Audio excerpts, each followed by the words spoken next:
This is Duke University.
Ladies and gentlemen, could you all please stand if you are not already standing?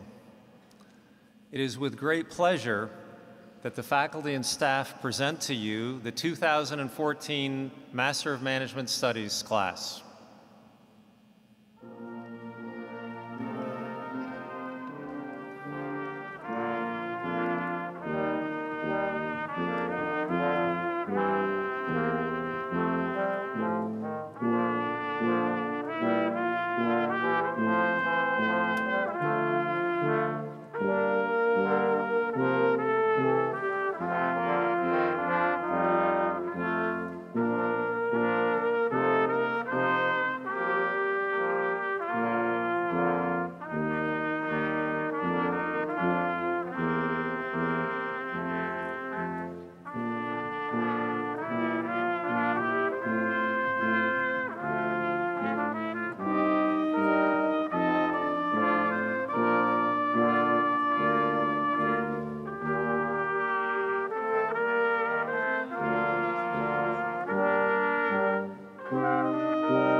Please be seated.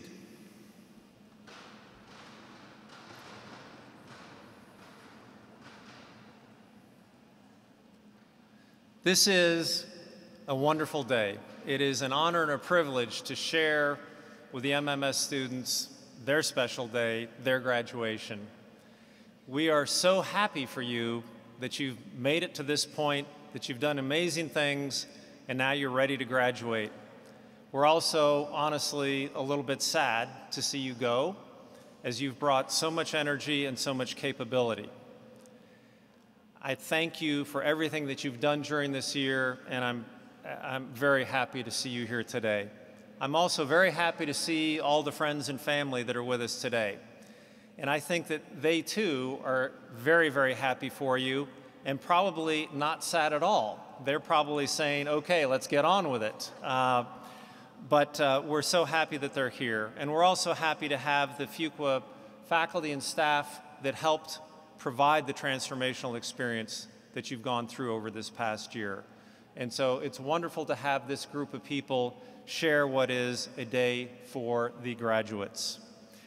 With that, I would like to turn the podium over to Fareed Khan, the president of your class, who will introduce the Excellence in Teaching Award.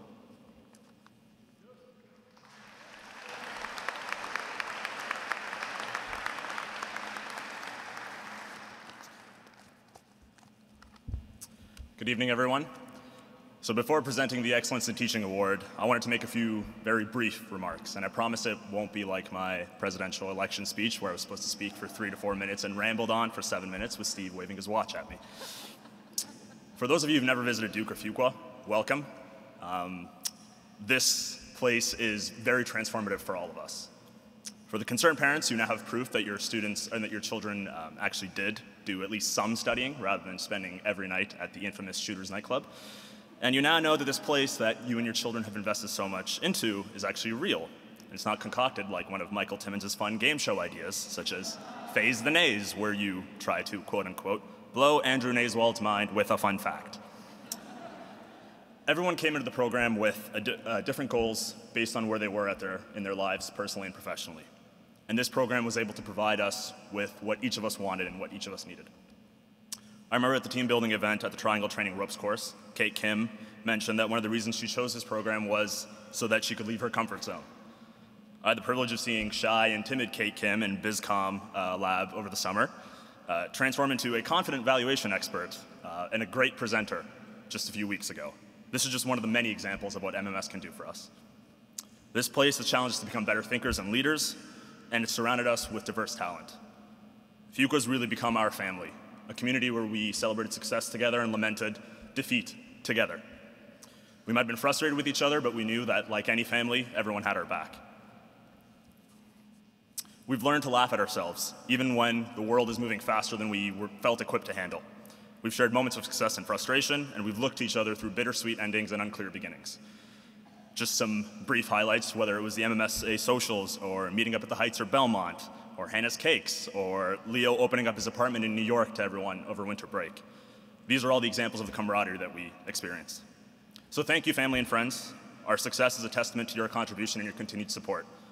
Thank you to our adoptive parents, MMS staff.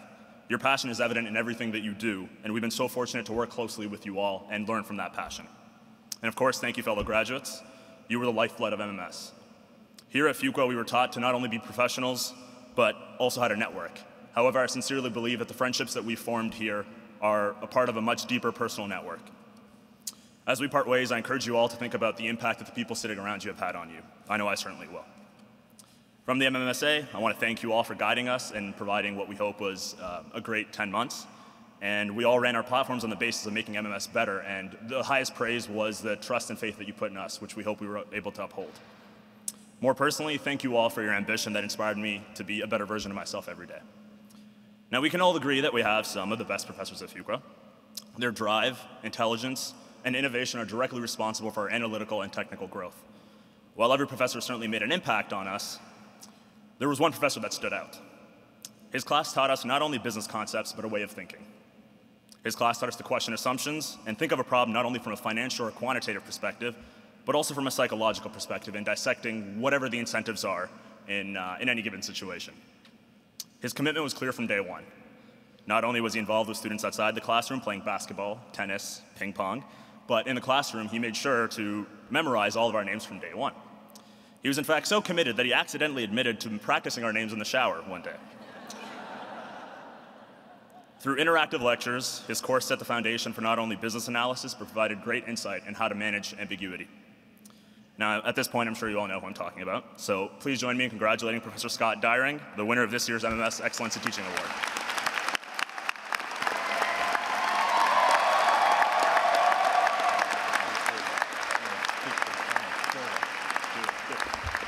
Fareed has given me permission to commandeer the mic.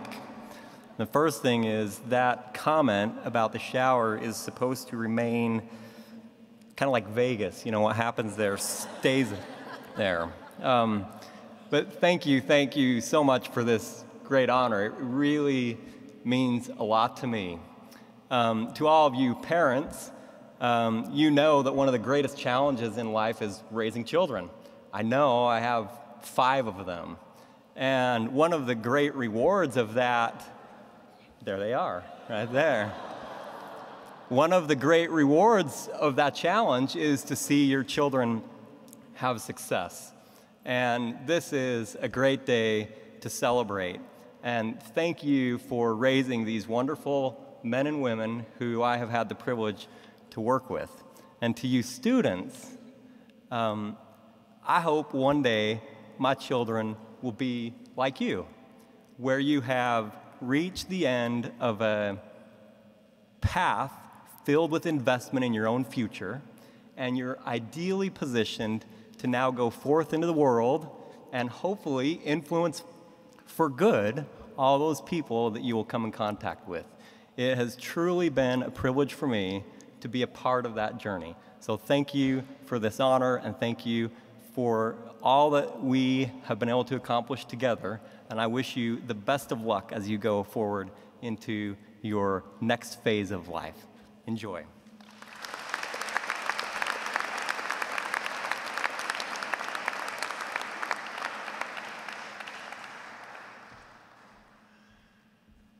Me again. So, in the spirit of giving and continuous improvement, I'd like to welcome to the stage those individuals whose work this year will help Fuqua continue to grow. Please welcome the class gift presenters, Hannah Bagby, Samantha Sabelli, and Edward Williams.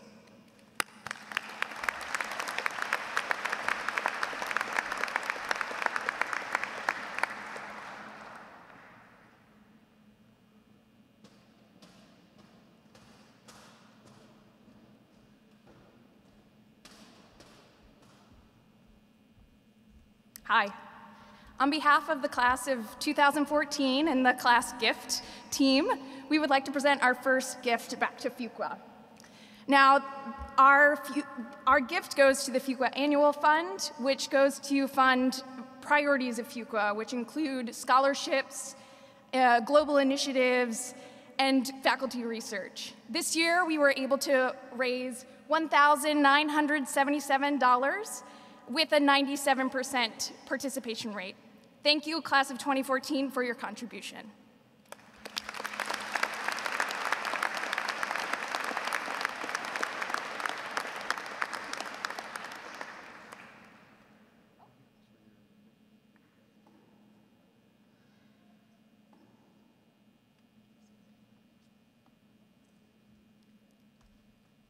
Thank you all so much for this gift, which is both highly symbolic but also highly substantive, and shows not only were you committed during your time here to make this place better, but you're willing to invest in those that will follow you. Thank you so much for your commitment to the school.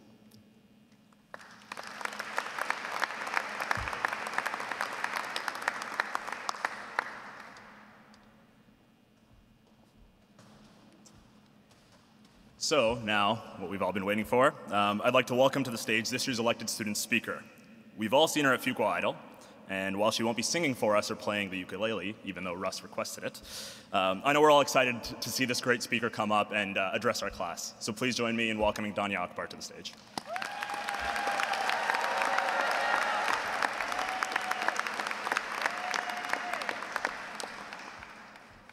Thank you, Fareed. That was a nice introduction. And thank you all for being here with us tonight to celebrate this momentous occasion. All right, guys, it's finally here. Graduation. My God. Do you guys remember the first time you walked into Fuqua? The anticipation, excitement, a little bit of fear as we started a new chapter. And yet here we are today, getting our master's in management in 10 months. So can we have a little celebration for that, please? 10 months.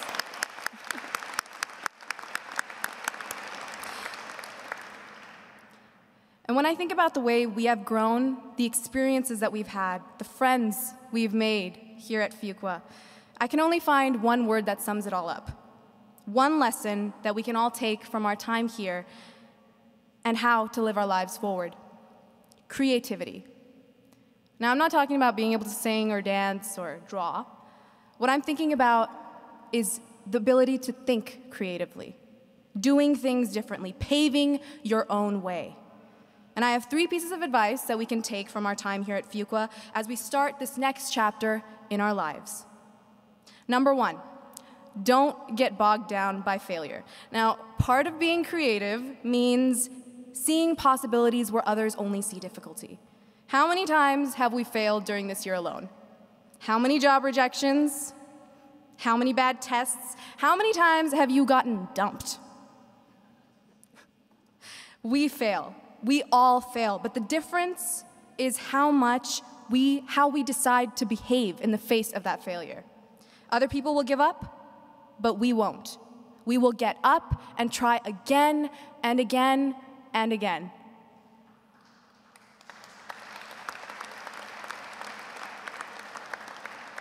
Number 2, march to the beat of your own drum. Now, thinking creatively means doing exactly what you believe in, no matter what others tell you. It means doing the right thing, even though society may tell you otherwise, even if other people may tell you otherwise, even if your own fear tells you otherwise, and pursuing your passions, your dreams, regardless of what others are doing. So employ the qualities we've learned here. Speak up when others are silent. Take action when others are passive. Be kind when others are cruel. Do when others don't. I have seen within you, my classmates, amazing things. We have pushed ourselves beyond belief this year. I've seen people who were terrified to speak in front of class now give their opinion openly and freely. People who were afraid of public speaking grow into amazing speakers. People terrified of finance, myself included, conquer and learn. And we must continue this way of life and of learning. Number 3, love what you have and enjoy the little things. Sometimes thinking creatively means loving what you already have and being content with what you have been given, like your health, intelligence, talents, and capabilities, and enjoying the little things, like the blossoming pink flowers on the trees outside of Fuqua, having a good meal with good friends, the start of a new day, mingling at Fuqua Friday. Free food, anyone?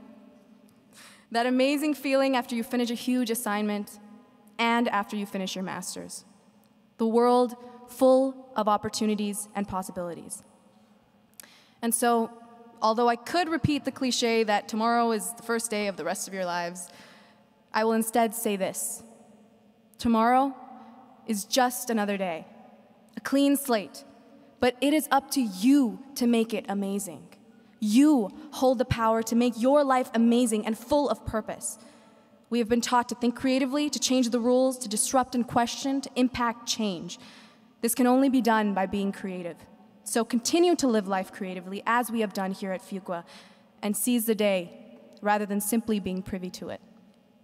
The school has given us so much, a lifetime of memories, friends to cherish, and skills that will propel us forward for the rest of our lives.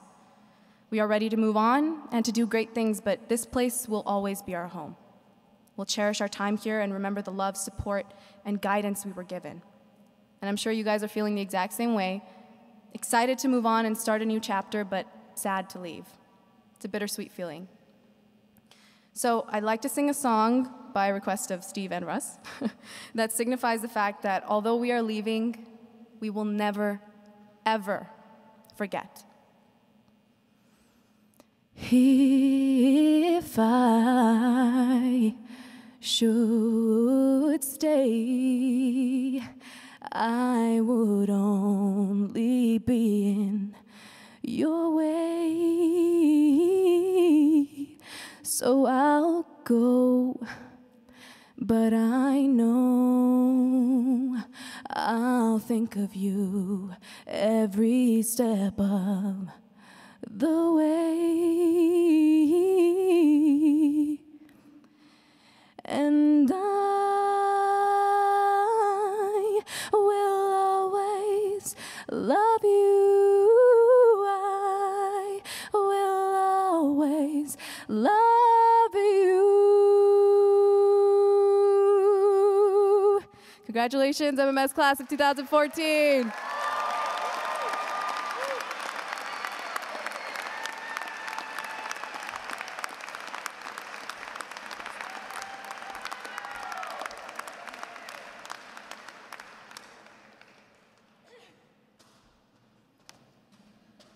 That was amazing. Thank you both for the words and for the song. Absolutely fantastic. And now that sets a pretty high bar for our commencement speaker. I did mention that you would be singing, didn't I? Yes. Sometimes I leave out little details, but it gives me enormous pleasure to introduce David Taylor as our commencement speaker. And when I reached out to David and I said, would you be willing to be the commencement speaker, he said, why me? Which tells you something right away, that this is a person who is unbelievably humble despite being so incredibly accomplished. That he would think, well, what have I done that would merit being a graduation speaker? And so I told him the criteria that we look for in selecting a graduation speaker. And we look for someone who has significant accomplishment so that you can look out and say, yeah, that could be me some years from now as I pursue my career. We look for someone who's had really extraordinary experiences to draw from that they can share with you. We look for someone who is not just a role model in terms of accomplishment, but a role model in terms of the sense of purpose and the character that they've exhibited in terms of their journey that has led to such accomplishment. And finally, if we can get all those things, the real bonus is if we can get someone who is connected to Duke. And so we have knocked it out of the park in terms of David being able to check off every one of those boxes. So he's currently the group president of Procter & Gamble Global Health and Grooming. If you spun out that group, it would be a Fortune 150 company. So he's running a huge global company. When you wake up in the morning, you are brushing your teeth with his products. You're probably using Crest toothpaste and Oral-B toothbrushes. You are shaving with his products, whether it would be Gillette or Braun or Venus or Fusion or Mach 3. Hopefully you're all shaving. And then, let's say you've had a rough day and you have a little bit of heartburn. Well, then you're going to be taking some Prilosec or maybe some Pepto-Bismol. And if you really are having a hard time sleeping and you feel all congested and stuffed up, maybe some NyQuil. These products are a part of your daily life. But it's on a global scale. It's not just for you here. It's for people around the world. He's built businesses around the world. He's lived in Western Europe. He's lived in Asia, in Hong Kong and China in particular. And so he knows how to build something that is global and something that is consequential. He's also someone who cares deeply about how you do things. He has absolute integrity. He has an ethical compass that runs true north. And he's someone who believes passionately in the importance of giving back. And so he's been very active in his community. He's a director for Feeding America. He's involved locally in the Cincinnati Free Store and Food Bank. So he's someone who truly is a wonderful role model who can draw from an amazing set of experiences and to top it all off, he is Duke through and through. He's a Duke graduate himself. He has one son who has graduated from Duke. He has another son who is graduating this weekend, and another son who finished his sophomore year at Duke. So he's not just a one-time Dookie, he's a quadruple Dookie, which beats Russ to his right, who's only a triple Dookie there. So, but anyway, without further ado, David, could you please join us here? Thank you.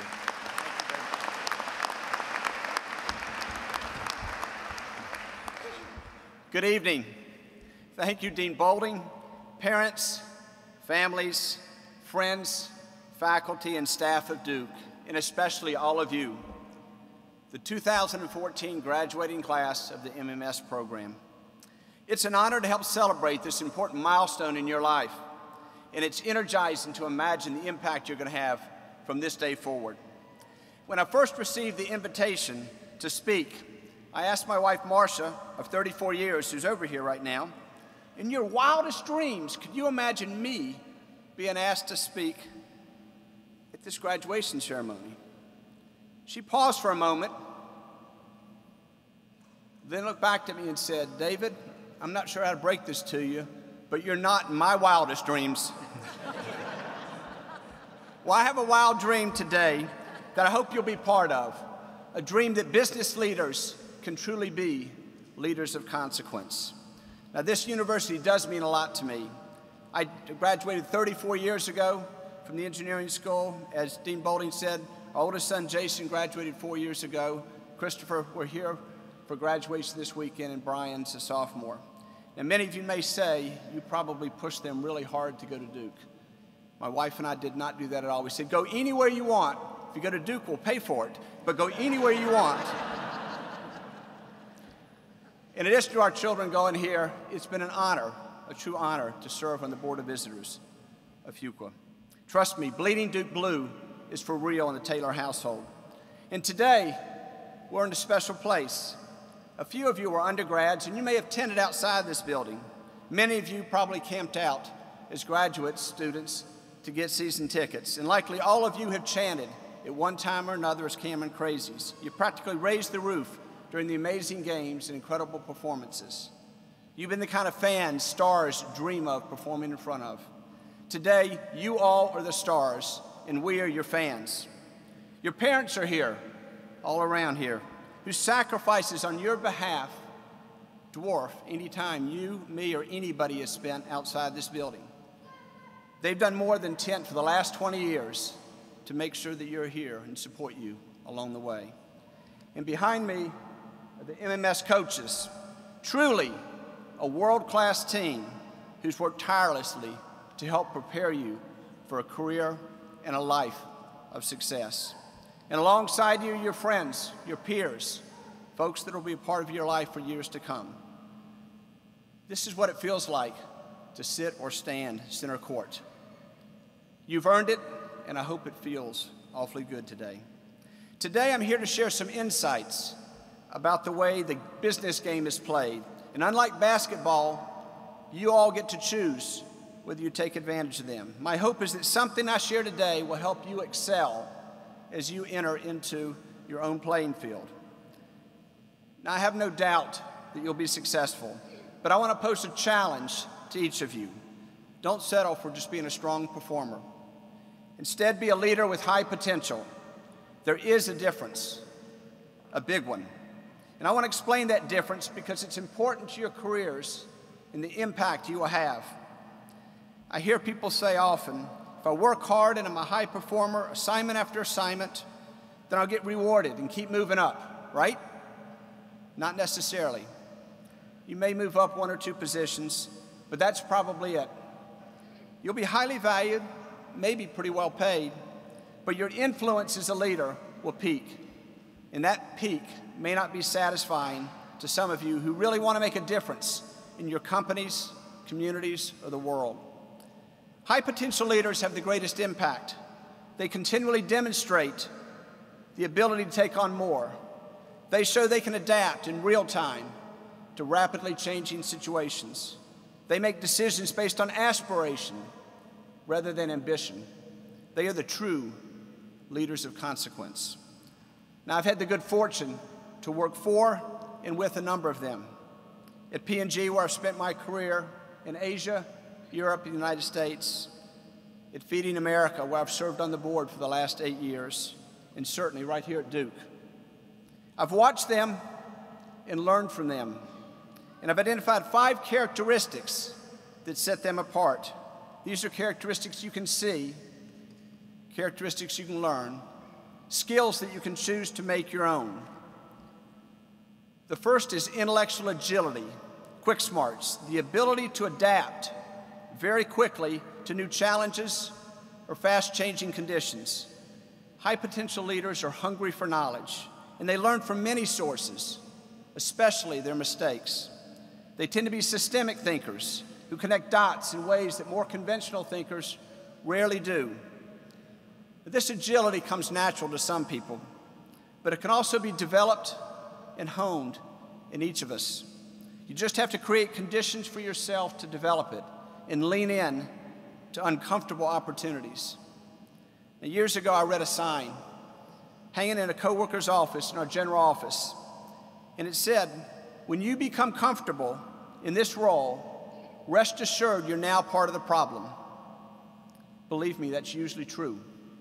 I've learned this firsthand. I spent the first 11 years of my career in P&G in plant management, but then I took a leap of faith and left the comfort of the corner office I'd worked hard to attain and changed my career into marketing and business management. I was still at P&G, but starting a whole new career. I went back to the bottom of the ladder. I sat in an open cubicle as an assistant brand manager alongside new hires, just like yourself, after being a plant manager running a facility of 1,200 folks. It was a very humbling experience, but it put me in a learning mode versus a knowing mode, and my potential as a leader expanded as a result. Less than a decade later, I was a marketing director of Procter & Gamble's baby care business in the U.S., making business decisions every day that impacted hundreds of millions of dollars. I'd climbed back up the ladder, and I was getting comfortable again. So I moved on to Asia. As general manager of Procter & Gamble's Hong Kong and Greater China business, my first reaction when they offered me this opportunity was, how can I possibly lead a business in a place I'm not familiar with and in a language where business is conducted and I don't speak? But I had people that believed in me, probably a lot more than I believed in myself, which gave me the permission to believe. It turned out that assignment abroad was perfect because it kept me in a learning mode versus a knowing mode, and my potential as a leader continued to grow. Since then, I've taken on several other businesses that at first I knew nothing about, including the 5 businesses that I lead today. But it's helped me develop intellectual agility that I don't believe I would have developed otherwise. Hard work, scary sometimes, but worth every minute of the sweat and anxiety. Don't let yourself get comfortable. Go after opportunities that constantly keep you in a learning mode. Now, you may be sitting here thinking, I've just finished 5 years of school. I want to apply my knowledge, and you do need to apply your knowledge, and the companies that are hiring you fully expect you to do so. But stay in a learning mode. It's the oxygen that high-potential leaders breathe. The second characteristic is emotional intelligence, the ability to connect with subordinates, bosses, peers, and other stakeholders in ways that not only meet their needs as well as yours. Leaders with high emotional intelligence are givers, not takers. They earn trust, build rapport, and effectively influence because they bring out the best in people. They have a presence that instills confidence and shows their concern, genuine concern, for those around them. They operate with high standards and clear values, and they're more concerned with doing right than being right. Now, I've learned from some remarkable leaders with high EQ. They taught me not to impose my view of success on others. I look for the intersection of what people aspire to and what the business needs. I try not to tell people what I expect. Instead, I ask them what their goals are at work and in life, And in the process, I learn so much about the people I work with every day. And sometimes they learn about themselves. They take time to reflect what they truly enjoy rather than trying to live up to what someone else expects them to do. It's liberating for them and clarifying for me. Once we get to the core of what people aspire to, it's usually pretty easy to find out how they can best contribute to the business and ideally be very satisfied and ideally inspired doing it. And you know what? Learning keeps me growing, and it helps me develop my potential as a leader. The third characteristic is drive, that intense desire to be better, the fierce determination to thrive, no matter how high the barriers may be. High potential leaders are motivated by big challenges. They prepare themselves for the physical, mental, and emotional demands of the job. They handle and recover from setbacks quickly. In role after role, they bloom wherever they're planted while taking the long-term into account. The drive gives you the energy to question self-imposed barriers. I learned this from experience our son Jason had in Hong Kong when we lived in Asia. He was in the 7th grade at the Hong Kong International School. At the beginning of the year, the teacher gave an enlightening assignment. He asked the students to take out a few sheets of paper and write down everything they could not do. If you need a couple sheets of paper, do that. Everything you cannot do. He let them work overnight, but asked them not to work with the parents. Do this yourself.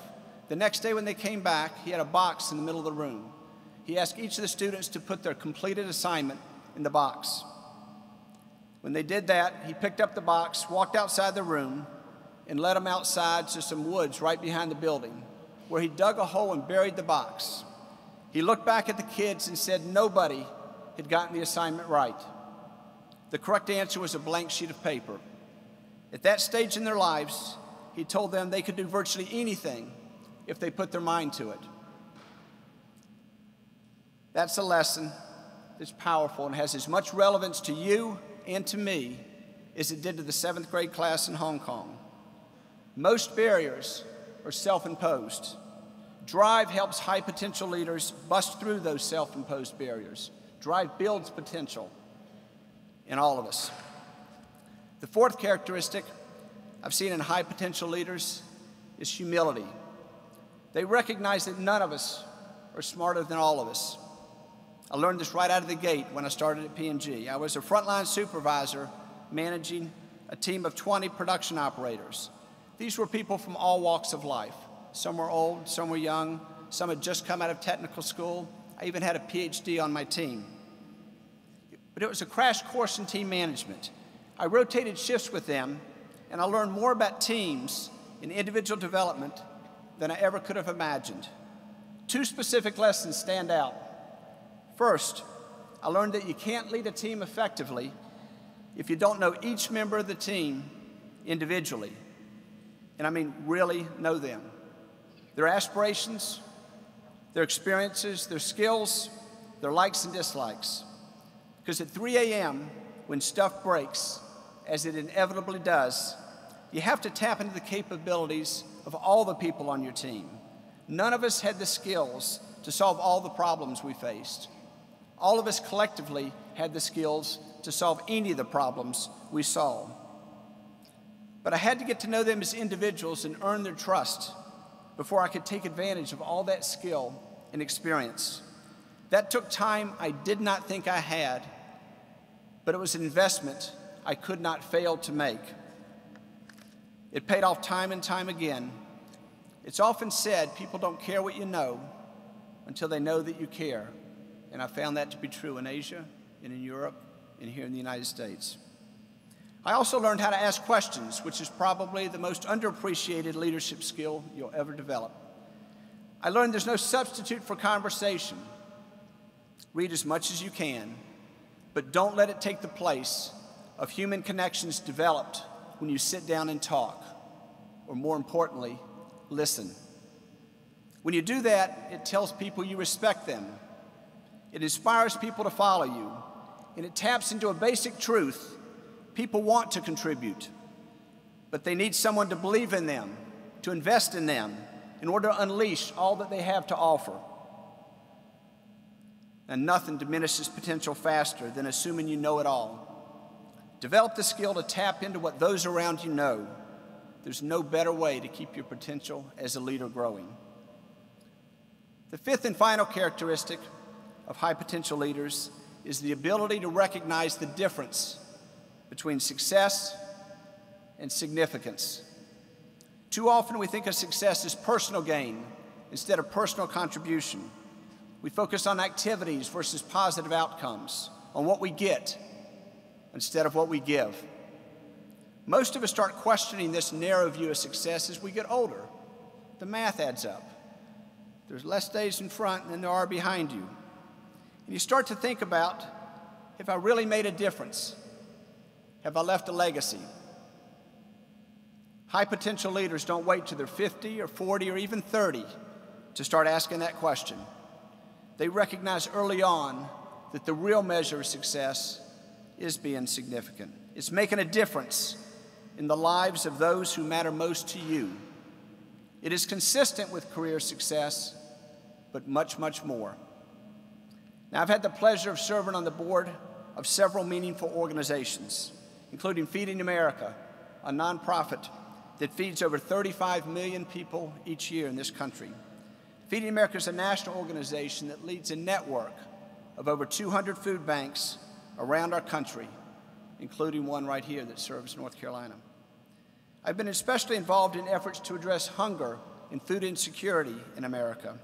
And I've learned in this role that a hungry child does not learn well, and a hungry adult does not earn well. This has put a lot of things in perspective for me. When I think I have big problems to solve, I remember talking to moms who had to make truly hard choices. Could you imagine choosing between buying food for your children or paying your mortgage? When I think I'm too busy to help others, I remember a conversation I had with a woman in Chicago. She volunteered in a mobile pantry that distributed food in a low-income neighborhood in Chicago.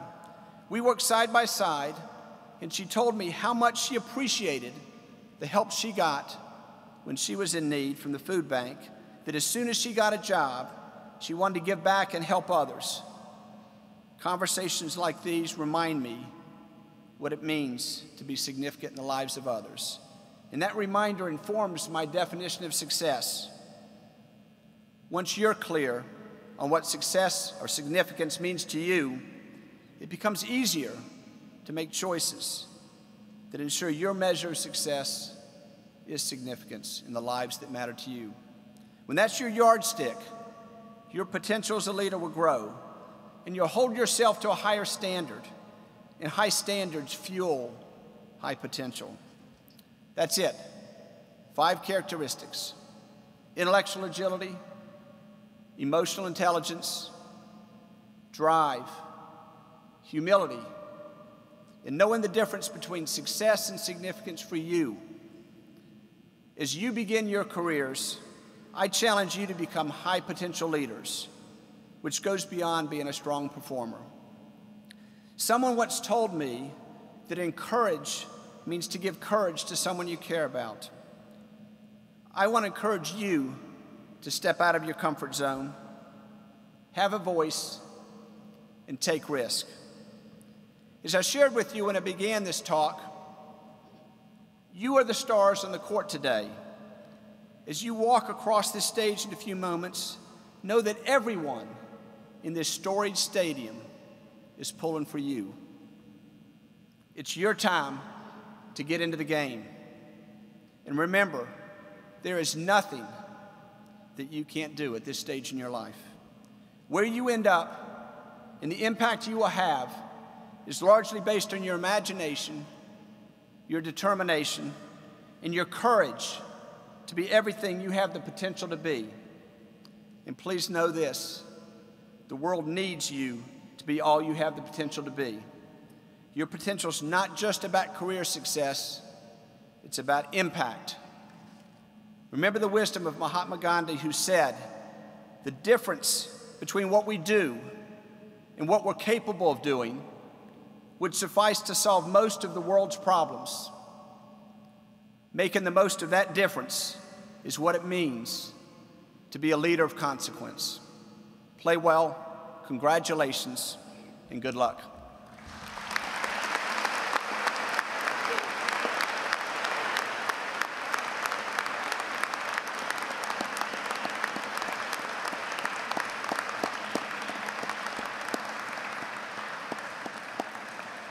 Thank you so much, David. Thank you for your love and support of Duke and the business school, your willingness to invest in those that follow you. Thank you for the wisdom and inspiration of your remarks. And thank you above all for showing everyone here what it means to lead a life of both success and significance. On behalf of the Fuqua community, I would like to present you with a small token of appreciation.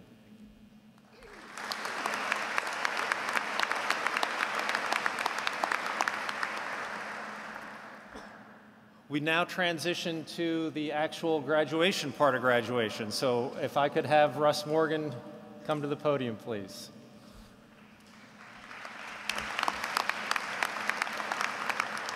Thanks. We'll get all you guys up across stage in just a minute. I've got a few short remarks, but I'm very excited to see all you guys here. I know it's been a great 10 months spending with you. Unfortunately, I can't sing, and I don't have anything nearly as motivational as what David had, but I've got just a few remarks in the form of a thank you note to all you guys. So, I want to start by saying that the whole program staff here really feels a deep and special bond with this class. I think you guys know this at this point, but you're the first class that Miranda, Steve, and I worked together with to bring out as a group. And so, although that we've graduated from Duke, I'm a class of '88 from MBA. Steve is 2009 MBA. And Miranda's 2012 from MMS. I think I speak for them and me as well, and I say we feel like we're a part of the MMS class of 2014 with you in this. We've had a lot of time to interact this year, and I think I've already expressed any sort of wisdom that I have, so you've got everything that I have at this point. But the one thing I wanted to put out to you guys is something that I heard Jim Valvano say to his players, and that is, I believe in you. And I think more appropriately, we at Fuqua believe in you and the things that you're going to do. So we've seen you at your best, I think, and how talented you are in the span of just this short 10 months or so. We've seen you transform yourselves. You've enhanced your classmates' experience, and you made Fuqua a better place. When I think of your class, I think of how close all of you became personally, how you embraced our collaborative environment, and worked on providing such a positive experience for all of us here. Well, I'm sure you have your own reflections, and I heard some, I think, from Danya and Fareed and others. The experiences I recall include the club events, the guest speakers, your case competitions, the social and athletic events you guys participated in, and then, above all, I think the peer tutoring and then the personal networks and support that you provided each other along the way. Over the past year, there have been far too many of these experiences for me to count. The ones that stand out to me are the ones where I felt that you guys as a team, as Team Fuqua, really came together. In particular, it was nice to see you guys really get us one step closer to the One Fuqua concept. So I know we talked about that a fair amount, but in my mind, your class is the one in particular that really interacted with the MBAs, really had collaborative networks across the school. And I think part of what your legacy for the school is going to be is that you'll allow future classes to have even more opportunities than you did. You've paved some paths for them, so we thank you for that. This was you at your best when you demonstrated the potential you can achieve together. So thank you for recognizing that potential. And on behalf of everyone at Fuqua, thank you for all that you guys have done.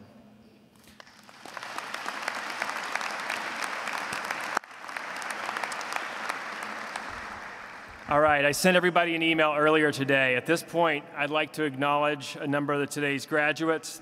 First, for each graduating class, we recognize the top 10% of the class for their academic achievement. These students are designated as Fuqua Scholars. They're noted in your program. I'm going to read the names of the Fuqua Scholars alphabetically, and I ask that as I read each name, that each person should please stand. And I ask the audience, please wait until I've read all the names before indicating your support and congratulations. So the Master of Management Studies, class of 2014 Fuqua Scholars are Hannah Bagby, Fareed Khan, Andrea Leone, Cheney Lee, Xinyu Liu, Ashima Sagal, Zeel Shah, Samir Soni, Milan Tika, Beatrice Xavier, Michael Shia. Please join me in congratulating the Fuqua Scholars on this achievement.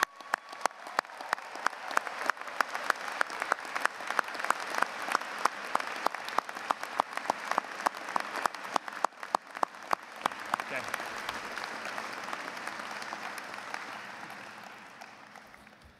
Second, the students in the graduating class and the Fuqua administration nominate and select students for a number of awards based on their contribution of service and leadership to the Fuqua community. These awards and the recipients are also noted in your program. I will read the names of the Dean's Leadership, the Dean's Recognition, and the Distinguished Service Award recipients alphabetically. So I'll ask again that these students please stand when your name is read, and ask the audience to wait until I've read them all before we congratulate them collectively. So, Christian Brown, Samantha Sibeli, Kyle Dos Santos, Kat Fogarty,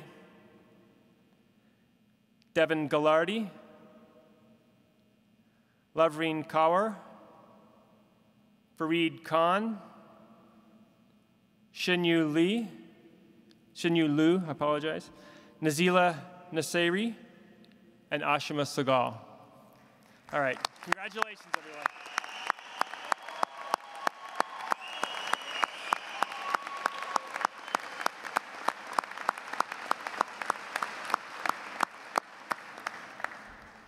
Now we want each of our graduates to please come forward and be recognized and congratulated by Dean Bolding, David Taylor, and myself.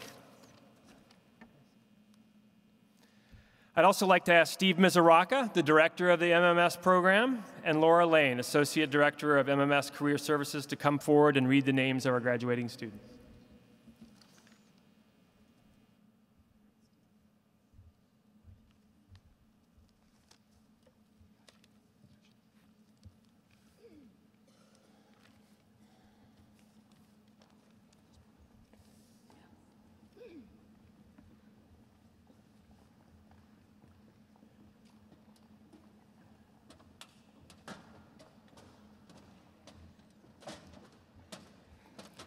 Fareed Khan.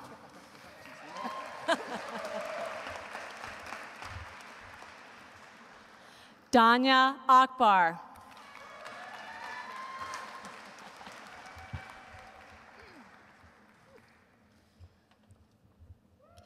Hannah Bagby.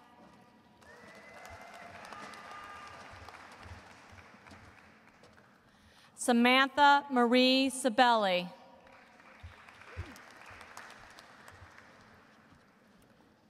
Edward Williams.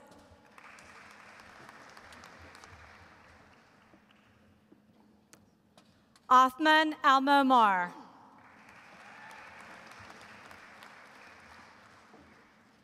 Abir Al-Rehi.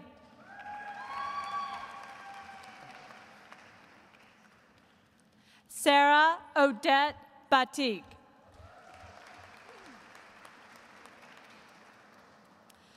Polak Buvishi.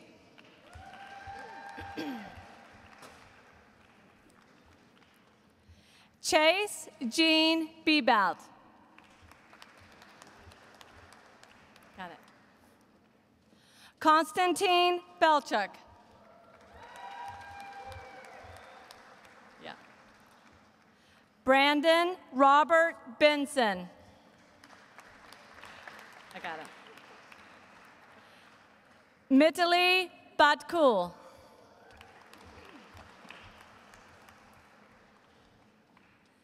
Juliet Emily Batorf.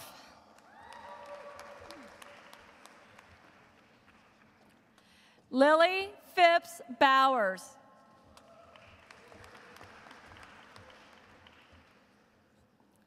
Alexandra Brown.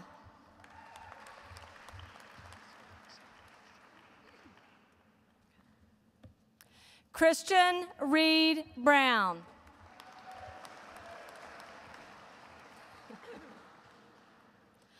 Frank Reginald Brown IV. Leo Carlson.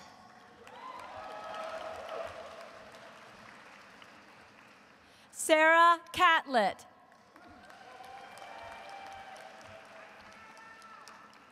Stephen Hanlon Chen.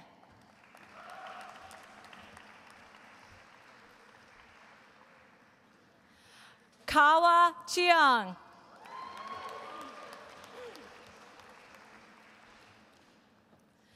Cody Chesno.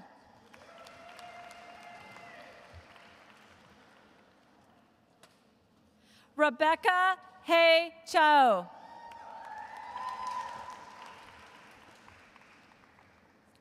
Kil Lok Choi.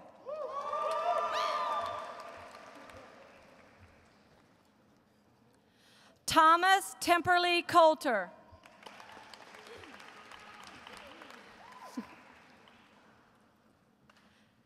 Bria Tamora Davenport.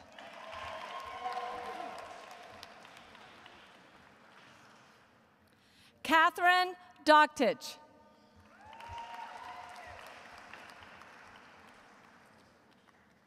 Stephanie Doktich.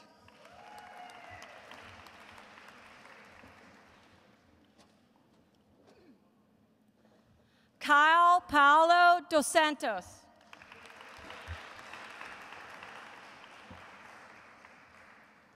Adam Matthew Fleur.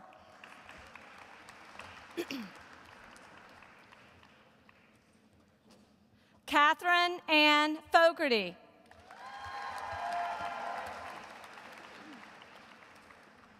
Samuel Harrison Funkhauser.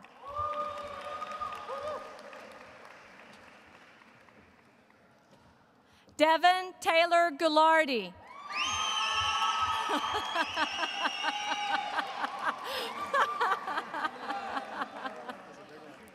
Shrishti Garg.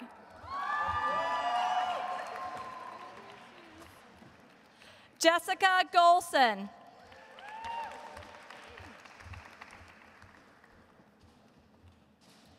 Audrey Ann Gould.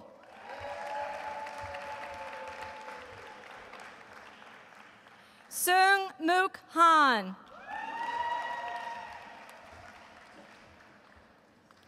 Rushi Hay.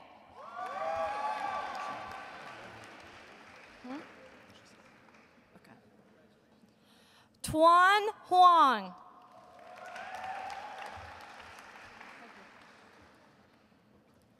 Iyun Hong.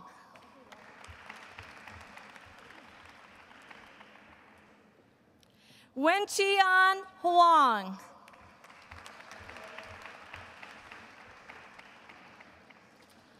Marian Louise Jelinek.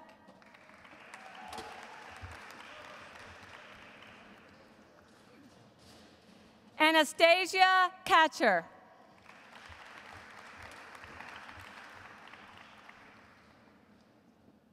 Lovreen Cower.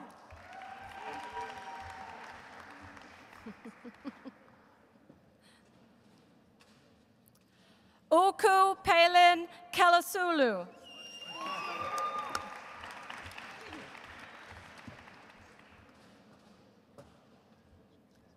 Yekaterina Kim.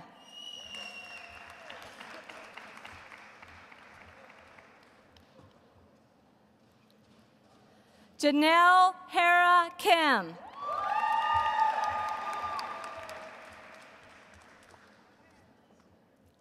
Donnie Sumitro Quandindo.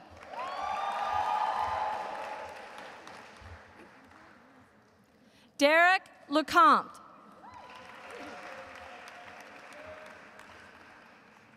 Andrea Leone.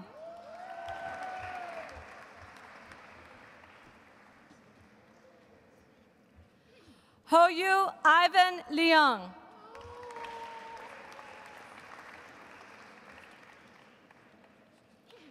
Chen Chui Lee.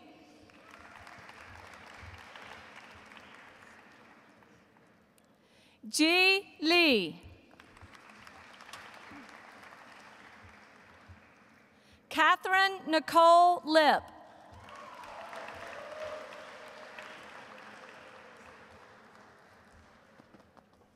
Xinyu Liu.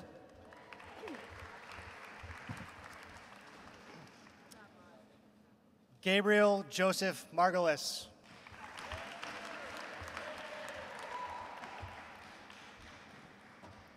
Sean Thomas McElpin.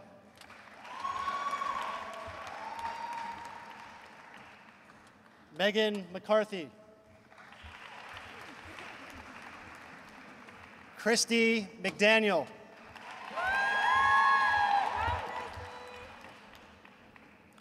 Jorge Mendez Estrada.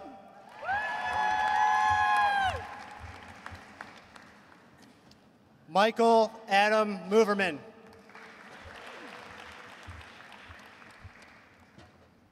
Sharisha L. Mudanuri.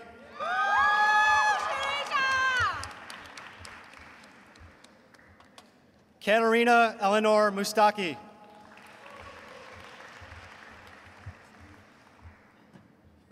Andrew Seibert Nazewald.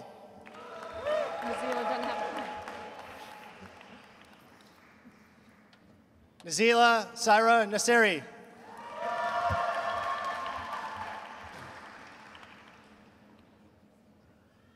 Richard Andrew Neer, Jr.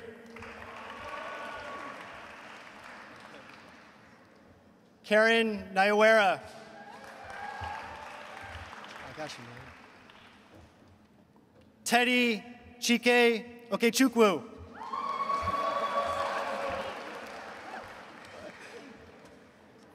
Gulchin Onan.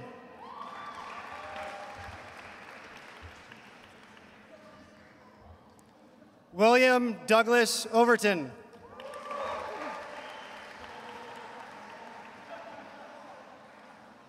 Kelvin Penetpichvong.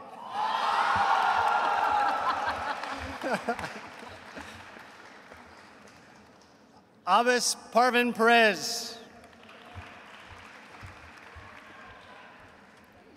Heaton Patel.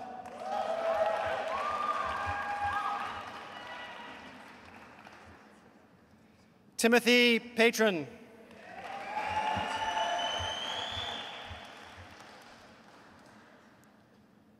Peter Pitkinen.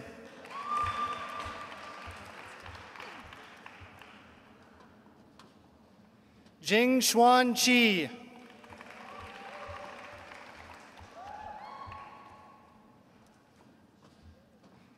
Emily Sheriff Rogers.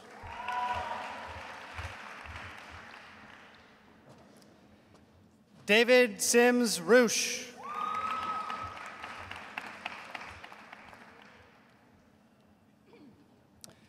Emma Dorothy Halloran Sellemans. Cherry Seaburn.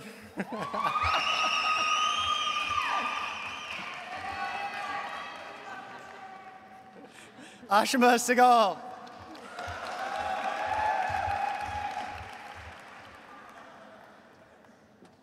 Zeel Dinesh Shah.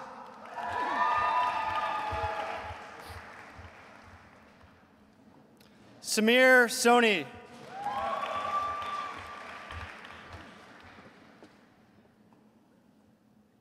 Elizabeth Megan Thomas.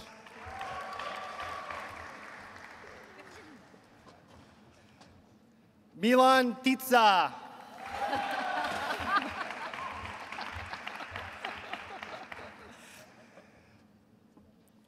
Michael Joseph Timmons.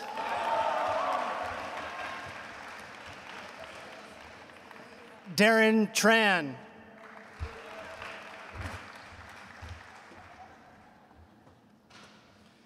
Kishan Wadawani.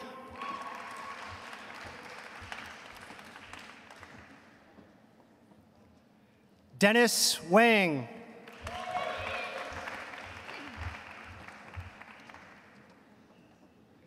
Shengwen Wang.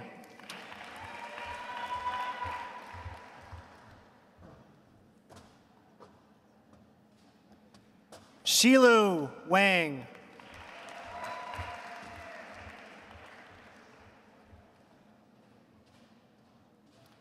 Fawn Lindy Wu.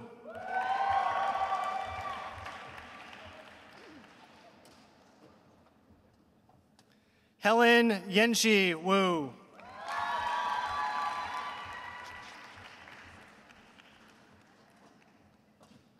Beatrice Xavier.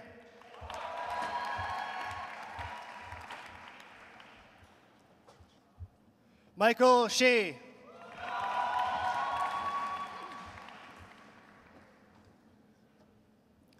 Michelle Shu.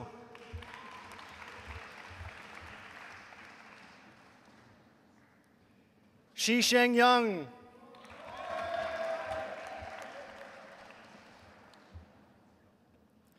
Chi Yao.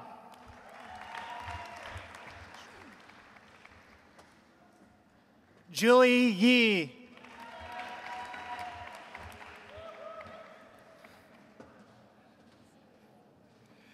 Yang Yu.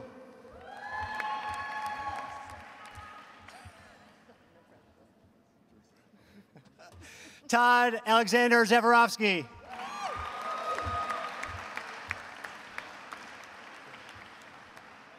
Vazim Zaharu.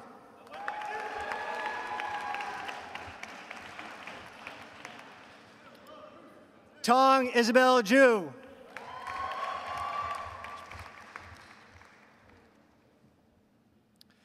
Max Nicholas Zimmerman.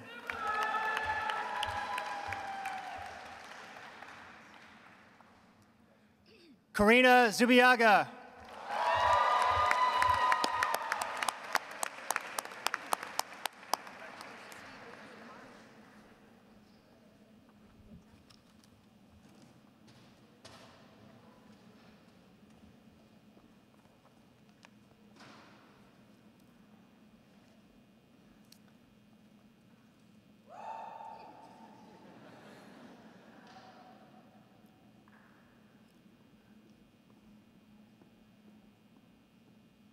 Okay, and now, can you please join me in congratulating the MMS class of 2014?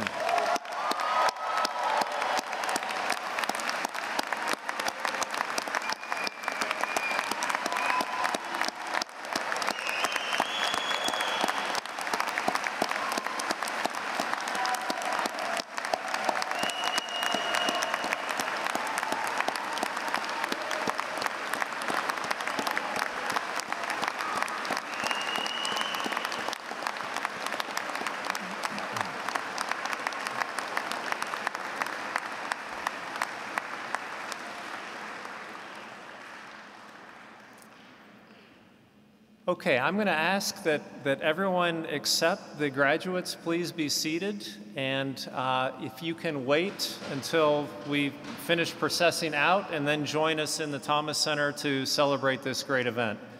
But I'd like to speak directly to the graduates before we finally close this ceremony down. And there are a few things that I'd like to do. The first one is that I want to thank you. As Russ talked about, you have brought something incredibly special to the school. You've brought a level of energy, a level of commitment, and a belief that you can make this place better, and you have made this place better.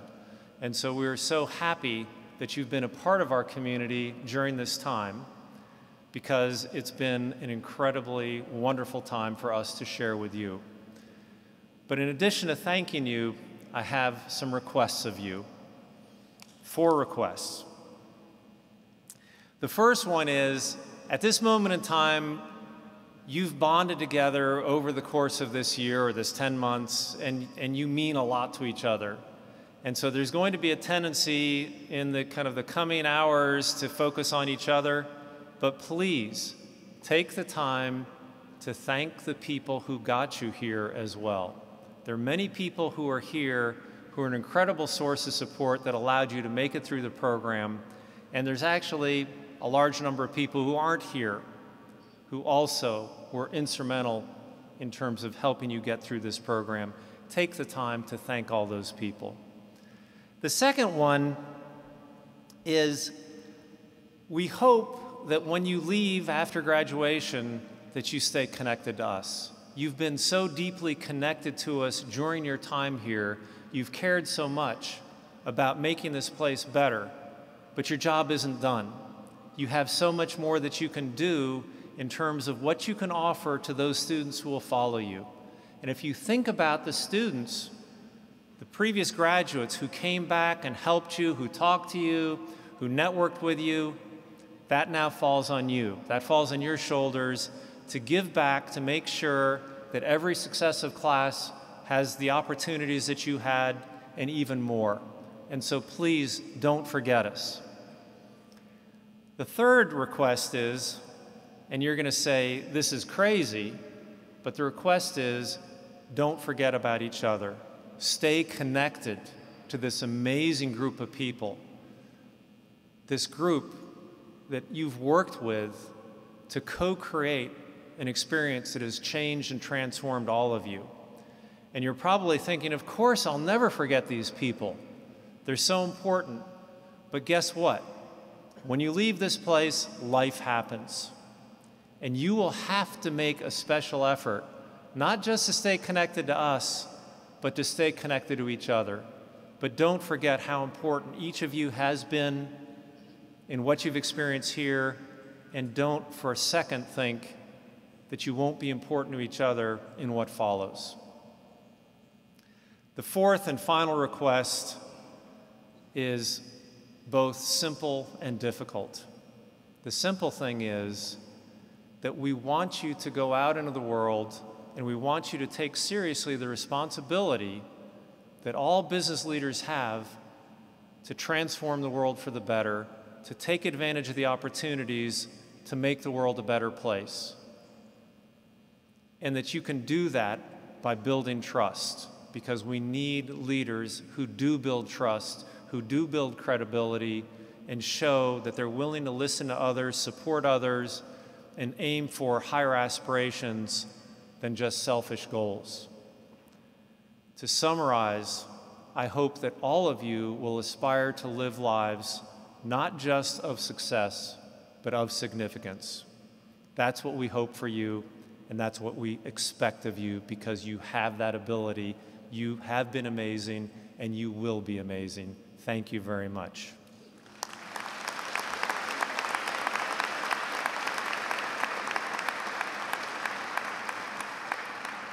So we are actually done. We're going to process out of here, and I look forward to seeing everybody in the Fox Center. Congratulations, class of 2014.